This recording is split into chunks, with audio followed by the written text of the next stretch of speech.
Heterotrophic nutrition किसको कहते हैं? हेटरोट्रॉपिक न्यूट्रिशन कहने का मतलब ये हुआ कि जो दूसरे के खाना पे निर्भर होता है। तो दो तीन तरीका से निर्भर हो सकता है भाई। कोई आदमी अपना जीवन खुद से कमाता है, कोई दूसरे पे डिपेंड होता है। तो किस तरह पता है? दूसरे पे डिपेंड होता है, जैसे काम करता है तो उसके बदले उसको भोजन मिलता है, ध्यान से सुनिए। कोई चोरी करता है तो दूसरे पे डिपेंड है ना वो, बट वो तरीका उसका क्या है? चोरी करने का, ठीक है ना। हाँ, कोई मांग के खाता है, कोई चोरी कर लेता है, कोई मांग के खाता है, कोई किसी यहाँ काम करता है तो उसको बदले में उसको मिल जाता है ना। तो तीनों केस में क्या है? वो दूसरे पर डिपेंड है, लेकिन अलग अलग तरीका से डिपेंड है। भैया हम तो कमाते नहीं, हम तो कमाते नहीं हैं। तो भैया आप कैसे हैं? हम दूसरे पे डिपेंड है। क्या है? हम काम किसी का करते हैं तो हमको भोजन दे देता है, एक टाइप का, एक प्रकार का डिपेंडेंसी होगा। दूसरा, चोरी कर लेते हैं, है ना। तीसरा, हम मांग के खा लेते हैं। देखिए, तीन प्रकार से डिपेंडेंसी आप दर्शा रहे हैं। तो उसी तरह हेटरोट्रॉपिक भी तीन प्रकार का होता है। एक होता है पैरासिटिक होता है, एक सेप्रोफेटिक होता है, होलोजोइक होता है। तो हम लोग जो मेथड इस्तेमाल करते हैं वो हेटरोट्रॉपिक न्यूट्रिशन है, लेकिन कैसा न्यूट्रिशन है? वो हेटरोट्रॉपिक में होलोजोइक न्यूट्रिशन है। कैसा है?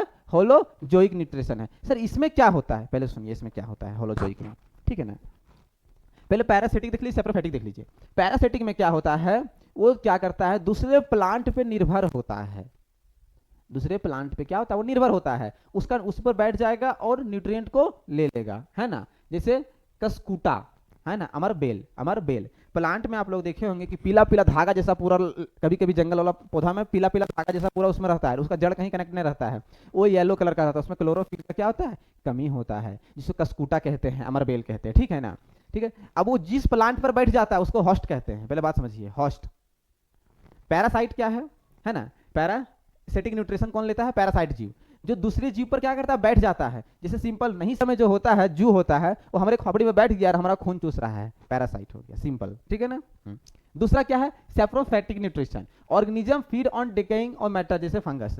वैसा जीव जो सड़ गया, गल गया, एकदम बेकार हो गया है, उस पर बैठ के अपना न्यूट्रिशन को ले लेता है और मस्त रहता है।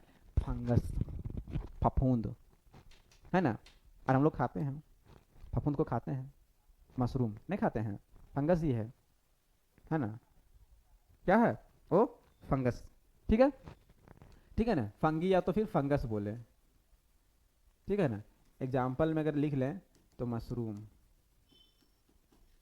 ईस्ट, ठीक है ना, ये सब हो गया। होलोजोइक न्यूट्रिशन में क्या होता है सो समझिए पहले।